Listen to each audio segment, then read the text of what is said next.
Anda menyaksikan Berita Satu Sore di BTV dan Berita Satu. Saya Dev Nirvana. Terinspirasi dengan skema di Selat Hormuz, pemerintah akan mengenakan tarif bagi kapal-kapal yang melintas di Selat Malaka. Meluruskan pernyataannya, Menteri Keuangan Purbaya Yudi Sadewa menegaskan tidak ada rencana penerapan tarif di Selat Malaka. Kita tidak boleh berpikir defensif.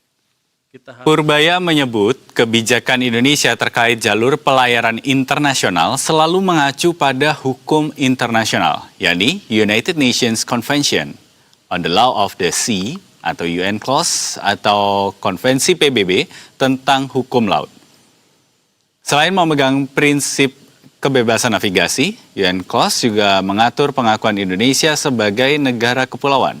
Konvensi itu juga mensyaratkan tidak adanya pungutan tarif di selat internasional, sehingga Indonesia wajib mengizinkan kapal melintas di zona ekonomi eksklusif. Selain itu, negara bertanggung jawab menjaga keamanan jalur itu. Menanggapi pernyataannya, Purbaya menegaskan pernyataannya bukan konteks yang serius untuk disampaikan kepada publik. Purbaya menyampaikannya sebagai berikut. Defensif. Jadi itu konteksnya bukan konteks serius. Kita belum pernah merencanakan untuk mengutip. Kan saya dulu bekas Deputi Menteri bagian Menko Maritim dulu, Kelautan Maritim dan Energi. Jadi saya tahu betul peraturannya. Kita adalah penandatangan UNCLOS. Nggak bisa kita mengenakan tarif untuk kapal yang lewat kecuali dalam bentuk-bentuk servis. Misalnya di Banten, Selat Banten kita buat nanti servis macam-macam dulu, antara lain pemanduan kalau memang ada kapal yang nggak jelas itu, atau servis lain, separate service anak buah kapal yang mau lagi ganti, itu di situ. Yang sekarang banyakkan di Singapura. Kita akan galakan di pulau-pulau yang lain. Yang kemarin di Pokja itu apa, di Bottlenecking, pulau apa? Pulau yang terpencil itu di sana, itu yang akan dibuat untuk Labuh Jangkar. Itu servis yang dijalankan dalam koridor UNCLOS. Jadi Kementerian Pertahanan atau Kemhan RI menegaskan bahwa Selat Malaka merupakan jalur pelayaran internasional dan tidak ada pelanggaran yang dilakukan kapal perang Amerika Serikat yang melintas di Selat Malaka. Hal ini disampaikan Kepala Biro Informasi Pertahanan Kemhan, Brigjen TNI Riko Ricardo Sirait di Gedung Kementerian Pertahanan pada Jumat kemarin saat ditanya apakah pelintasan kapal perang Amerika Serikat di Selat Malaka dibahas dalam pertemuan Menteri Pertahanan Syafri Syamsuddin dengan Purnawirawan TNI. Riko mengatakan tak ada pelanggaran dengan keberadaan kapal perang Amerika Serikat bernama USS Miguel Keith yang melintasi Selat Malaka. Riko menjelaskan Selat Malaka merupakan jalur lintas internasional. Itu tidak masuk dalam pembahasan karena itu adalah jalur lintas internasional ya. ALKI yang dilewati merupakan jalur freedom of movement internasional dan itu sudah dijawab juga oleh Mabes TNI bahwa tidak ada pelanggaran dalam. Kita ke informasi lainnya. Satu lagi, prajurit TNI gugur di Lebanon. Pemerintah Indonesia mengutuk keras serangan Israel yang menewaskan prajurit Indonesia dalam misi perdamaian PBB di Lebanon. Praka Riko Pramudia gugur setelah mengalami luka berat akibat ledakan artileri tank Israel di Lebanon pada 29 Maret lalu. Pemerintah Indonesia menegaskan serangan terhadap personel perdamaian merupakan pelanggaran serius terhadap hukum internasional dan dapat dikategorikan sebagai kejahatan perang. Sejak insiden terjadi, pemerintah berkoordinasi intensif dengan UNIFIL, pemerintah Lebanon, dan tim medis di Beirut untuk memastikan penanganan terbaik. Namun, akibat beratnya luka yang diderita, nyawa almarhum tidak dapat diselamatkan. Indonesia pun mendesak PBB untuk melakukan investigasi menyeluruh, transparan, dan akuntabel untuk memastikan pertanggungjawaban atas insiden ini. Pemerintah juga terus berkoordinasi dengan PBB dan negara-negara kontributor pasukan untuk memperkuat perlindungan bagi seluruh personel UNIFIL di lapangan. Proses repatriasi jenazah almarhum kini tengah diupayakan dapat dilakukan secepatnya dengan penuh penghormatan.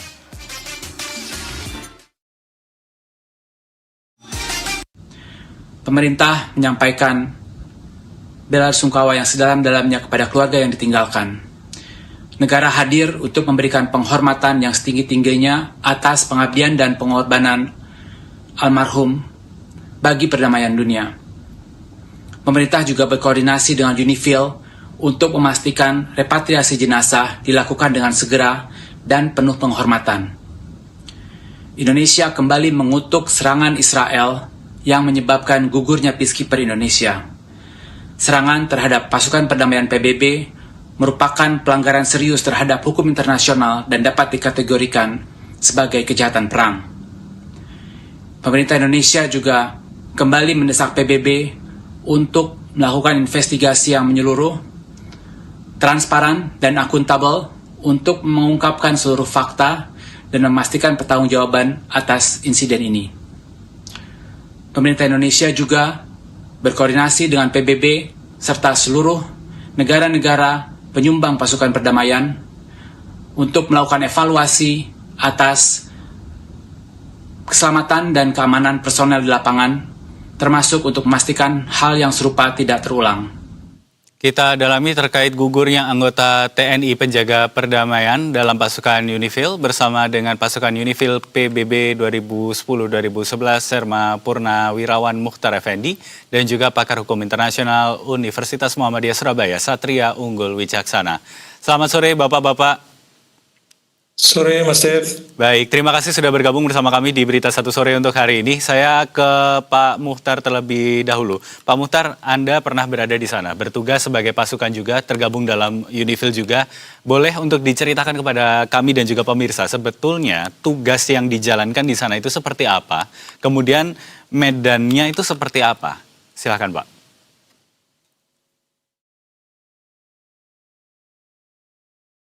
Oke, Pak Mukhtar boleh dibantu untuk open terlebih dahulu untuk mikrofonnya, masih belum terdengar suaranya Pak? Baik, silakan. Ya. Saya di Libanon tahun 2010-2011, tugas yang diemban oleh pasukan kita sebagai pasukan UNIFIL itu menjaga bagaimana caranya gencatan senjata yang sudah ditetapkan berdasarkan resolusi PBB nomor 1701 yang ditetapkan tanggal 11 Agustus 2006 itu bisa terjaga begitu ya. Artinya bahwa baik pihak Israel maupun pihak Libanon benar-benar mereka memegang komitmen apa yang sudah disampaikan oleh PBB melalui UNIFIL. Kita di sana alhamdulillah selama setahun itu memang kondusif pada saat itu ya.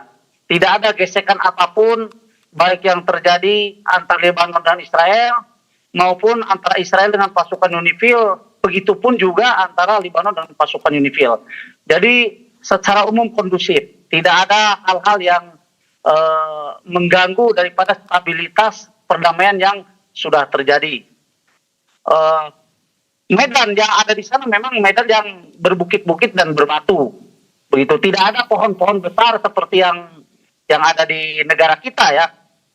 Itu dikarenakan berdasarkan letak geografis dan memang kontur tanahnya yang ada di sana itu, berdasarkan informasi yang diberikan oleh pada saat itu interpreter kami kepada kami bahwa dulu katanya itu Libanon itu merupakan dasar lautan yang pada saat zaman Nabi Nuh itu tenggelam ke dalam dasar lautan kan itu.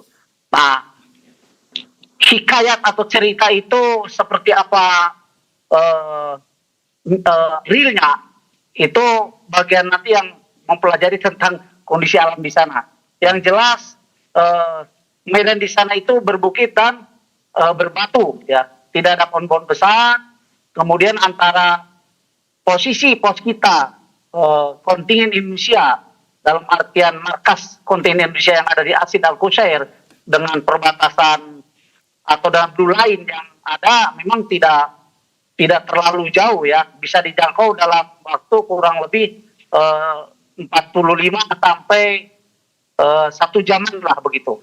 Demikian. Baik Pak Mukhtar, jadi kalau Anda dulu bertugas di sana 2010-2011, kemudian sekarang kita melihat di 2025-2026, ada jarak sekitar 15 tahun begitu, Anda melihat ada perbedaan eskalasi begitu ya ketika masa Anda bertugas dengan sekarang? Kalau Anda melihatnya seperti apa? Sangat jauh berbeda, Bang Kep. Sangat jauh berbeda. Dulu tidak ada gesekan-gesekan yang apalagi secara terbuka ya, adanya konfrontasi bersenjata antara Israel dengan Lebanon. Padahal pada saat itu posisi kita, kontingen dari Indonesia itu diberikan kewenangan oleh UNIFIL, oleh PBB untuk membina 3 wilayah. Yang mana 3 wilayah ini merupakan basis atau pusat konsentrasi daripada pasukan Hizbullah begitu ya. Cuman memang 3 wilayah yang tadi saya maksud dengan markas kita itu jaraknya jauh, lumayan jauh. Kalau kita tempuh lewat jalan darat dengan kondisi medan yang berbukit-bukit seperti itu kurang lebih 1 jaman lah. Ya. Jadi tidak dekat. Markas kita, kontingen dari Indonesia ini ditempatkan oleh UNIFIL di lokasi yang memang netral dari pengaruh Hizbullah, begitu. Sehingga menurut kami memang sangat posisi yang strategis untuk kontingen Indonesia terhindar daripada serangan-serangan yang mungkin saja dilakukan oleh pihak Israel. Nah, tetapi kalau kita melihat peristiwa yang tahun 2026 ini terjadi, ini sungguh sangat mengejutkan buat kami ya, yang pernah berada di sana setahun itu. Kenapa demikian? Peristiwa pertama yang meninggalnya prajurit kita tanggal 29 Mei 2026 kemarin itu kan karena adanya tembakan dari tank markavanya Israel. Ya. Walaupun memang pada awalnya kan Israel membantah itu, tapi berdasarkan hasil penyelidikan menyeluruh oleh PBB, ternyata memang itu adalah ulah atau akibat tindakan daripada Israel. Nah, kita sangat heran kalau memang Israel berbicara bahwa tembakan itu sebetulnya bukan diarahkan ke markas Indonesia, tapi diarahkan kepada kegiatan-kegiatan Hizbullah begitu ya. Hizbullah dengan markas kita ini jauh, jaraknya secara geografis itu letaknya jauh, 1 jam perjalanan darat yang saya bilang tadi, dengan bukit yang dengan medan yang berbukit-bukit seperti itu. Jadi sangat tidak mungkin dan boleh dikatakan bohong besar kalau pada saat itu Israel menyatakan bahwa tembakan itu ditujukan untuk Hizbullah. Demikian. Baik, jadi kita sudah mendengar gambaran-gambaran soal situasinya di sana seperti apa begitu dari Pak Mukhtar. Tahan dulu di sana Pak, kita ke Pak Satria sekarang.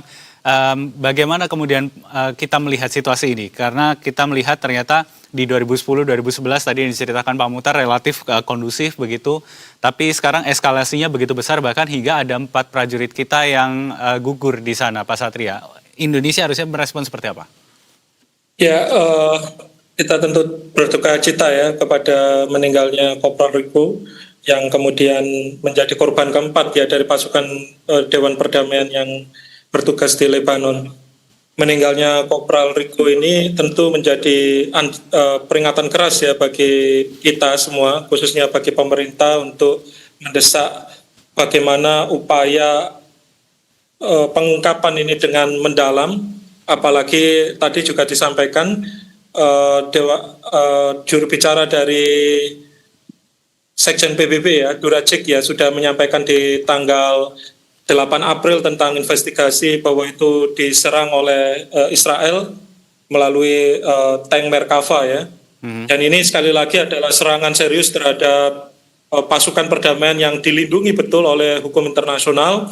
Kalau kita lihat di dalam UNIFIL Convention ya di tahun 1994 itu jelas, dan bahkan kalau kita rujuk di dalam perjanjian internasional lain seperti Statuta Roma 1998 di pasal 8 ayat 2, atau kalau kita mau tarik lebih tinggi lagi di dalam piagam PBB, dia adalah pelanggaran serius terhadap hukum internasional yang masuk kategori kejahatan perang. Dan tentu ini menjadi momen untuk kita memiliki standing ya di hadapan hukum internasional untuk meminta pertanggungjawaban dari Israel atas tindakan yang dilakukannya kepada, tidak hanya kepada 4 TNI kita yang menjadi korban, tetapi juga pada pasukan perdamaian internasional pada umumnya. Baik, jadi Pak Satria, kita bisa bilang secara firm, secara tegas begitu ya, bahwa ini memang ada pelanggaran begitu yang kemudian dilakukan oleh pihak Israel dalam serangannya ke pasukan perdamaian ini begitu ya? Ya, kita bisa sebut ini bagian dari pelanggaran hukum internasional karena sudah ada investigasi awal ya yang dilakukan oleh PBB untuk hal tersebut.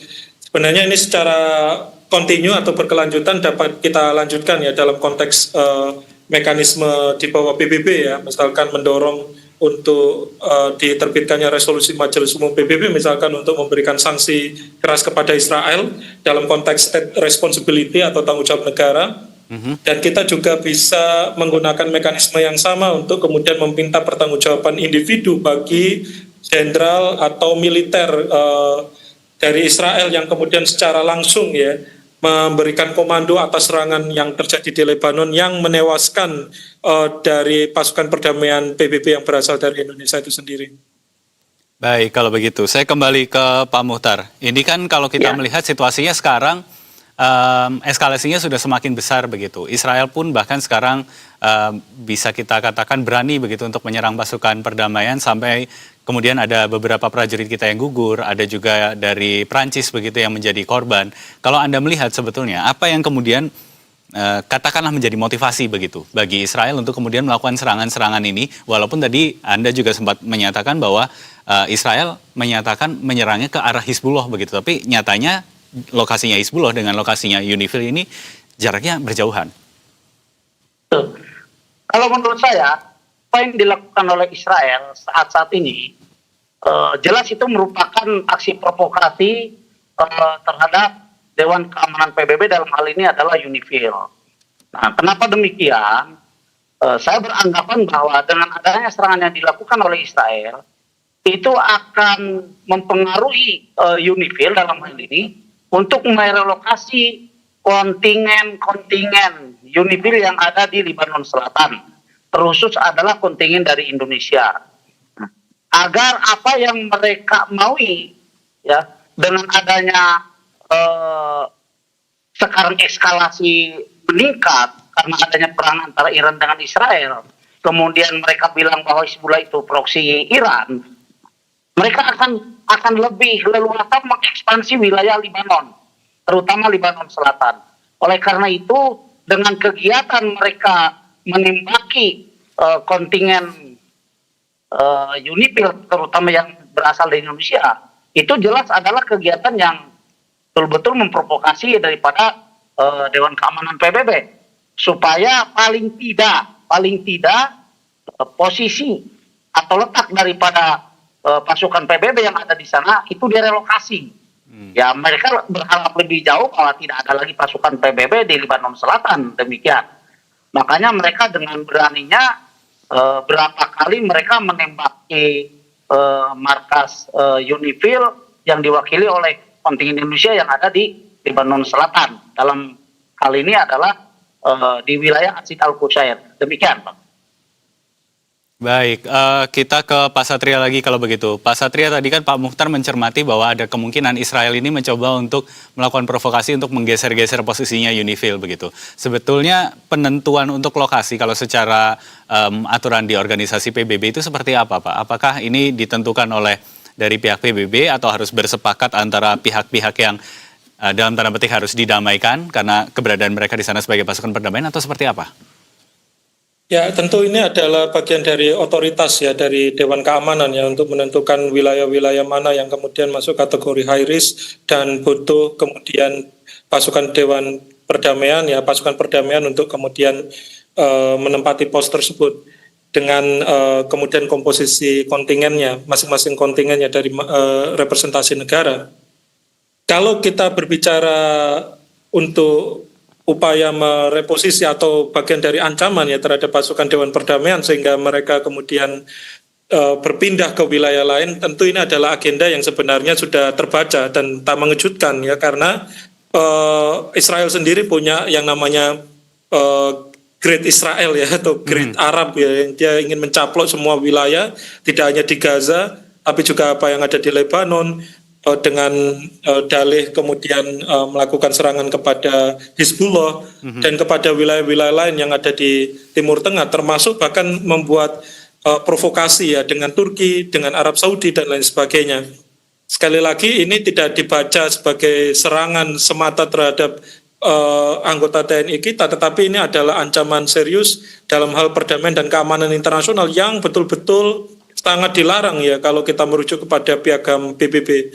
Nah, sekali lagi ini memberi tantangan ya kepada PBB melalui Dewan Keamanan ya untuk memastikan perdamaian dan keamanan internasional itu betul-betul terwujud. Dengan cara apa? Dengan cara kekuatan paksanya itu dijalankan seperti itu. Karena yang hanya mampu ya menggunakan kekuatan dari upaya paksa dengan senjata itu adalah Dewan Keamanan. Walaupun sekali lagi itu juga tidak mudah ya, karena kemudian ada faksi-faksi dan koalisi di antara anggota Dewan Keamanan tetap PBB itu sendiri. Baik, kalau begitu. Kita kembali lagi ke Pak Muhtar. Ini kan kalau kita melihat eskalasinya sudah semakin tinggi begitu, kemudian juga bahkan sudah ada prajurit-prajurit yang menjadi bagian dari pasukan perdamaian malah menjadi korban dalam konflik yang ada di sana.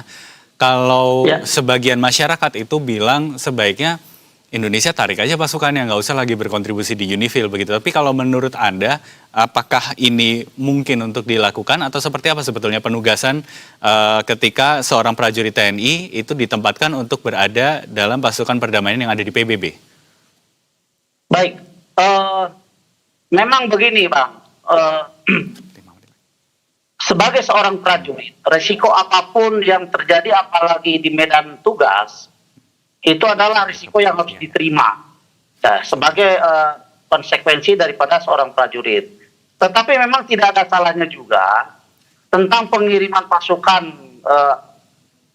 kita, pasukan Indonesia bergabung dengan UNIFIL, itu dievaluasi kembali. Nah, saya sangat sepakat dengan apa yang disampaikan oleh Menteri Luar Negeri kita, Pak Sugiono, beberapa waktu yang lalu, bahwa dengan adanya kondisi saat ini di mana eskalasi meningkat sehingga menimbulkan korban beberapa orang gugurnya tentara kita di Libanon, itu harus merupakan sebuah evaluasi yang menyeluruh. Artinya, apakah masih perlu kita mengirim pasukan lagi ke sana, atau kita cukup dengan melakukan hal yang berpegang kepada keikutsertaan kita dalam menjaga dunia ya, dengan mengirimkan pasukan. Karena berpartisipasi dalam menjaga ketertiban dunia tidak saja harus mengirimkan pasukan, bisa saja kita menjadi semacam juru damai antara dua pihak yang berkonflik, atau mungkin kita mengirim ahli-ahli dari negara kita untuk merekonstruksi kehancuran akibat daripada perang yang terjadi. Demikian penarikan pasukan yang dilakukan dengan serta-merta itu memang hal yang sangat tidak mungkin ya. Kenapa demikian? Karena kita pengiriman pasukan ke PBB pun berdasarkan perjanjian dan kesepakatan antara negara kita atau pemerintah kita dengan PBB.